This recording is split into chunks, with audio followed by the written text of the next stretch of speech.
I ran for president because I love America. I love our people. I love our freedom. And as a matter of fact, this mission is greater than any one man. Governor Rick Perry calling it quits out on the presidential campaign trail. He broke the news today in Charleston, South Carolina, the same city in which he announced his run 5 months ago. The decision comes after poor poll numbers and with the hope of rallying conservative voters around a single candidate to beat Mitt Romney in the GOP race. As I've contemplated the future of this campaign, I have come to the conclusion that there is no viable path forward for me in this 2012 campaign. Therefore, today, I am suspending my campaign and endorsing Newt Gingrich for President of the United States. A Perry campaign spokesperson confirms the governor is already back in Austin. But who was running Texas while he was out of state campaigning for president? A chain of command more than a century old still says who's in charge. Critics say it's outdated and unnecessary, even costing you more in the long run. Our political reporter Josh Hinkle takes an in-depth look at your acting governor. On the edge of Houston's Refinery Road, just south of Interstate 10 along the coast, the governor of the state of Texas is busy at work, but it's not what you might think. Some days I come to work in blue jeans and work boots, and other days I'm in a coat and tie and I go make speeches. Mike Jackson's a man with many roles.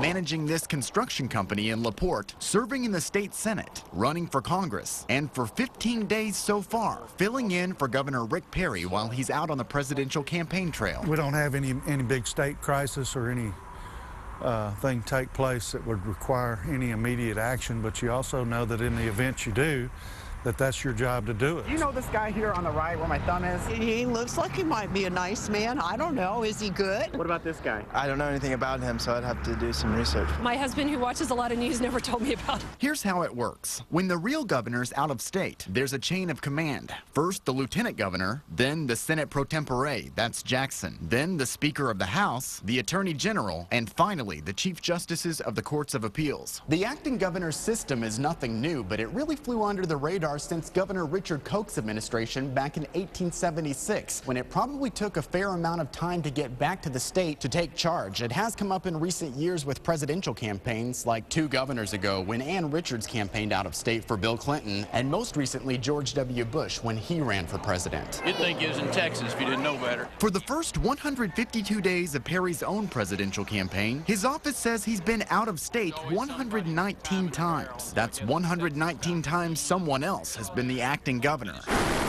One case, during the September wildfires, Perry rushed back to the state, but flew the next day to California for a debate, leaving Lieutenant Governor David Dewhurst in charge. We've got a wonderful working relationship, and he knows how this process works as well. My friend, our next president, Rick Perry. But during the Iowa caucuses a few weeks ago, Dewhurst joined Perry on the trail. So Jackson took the lead. It's even fallen to the third in line for a day. Speaker Joe Strauss. Governor Perry stays in constant contact with our office, and the governor's office continues to operate as usual. Also operating as usual, Perry's salary. Even when out of state, he receives his daily $410. And so does the acting governor if it's a full 24-hour period, costing the state an extra $30,000 over the course of the campaign. Does it surprise you that someone else is stepping into that role?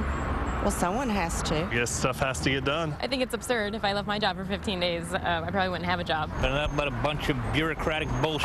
Perry's officials say that money's in the budget, but they also admit modern technology usually eliminates the need for an acting governor. We have internet and cell phones. It's a lot easier for Governor Perry to continue to conduct state business even when he's outside of Texas. Jackson says his title of acting governor has mostly been just that, a title. To some, it's costly and archaic, but to him, it's simply an honor. People want to shake my hand and say, hey, I just shook hands with the governor.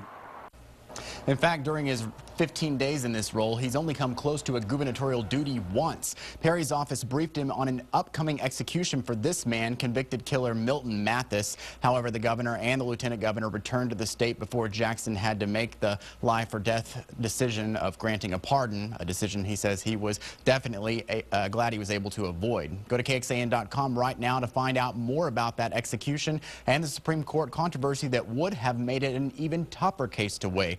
It's all in my political blog, plus an in-depth post about the acting governor system and the Austin judge who would be the first Democrat in line to take the reins. You can find a link in this story on the homepage at KXAN.com. In the studio, Josh Hinkle, KXAN News.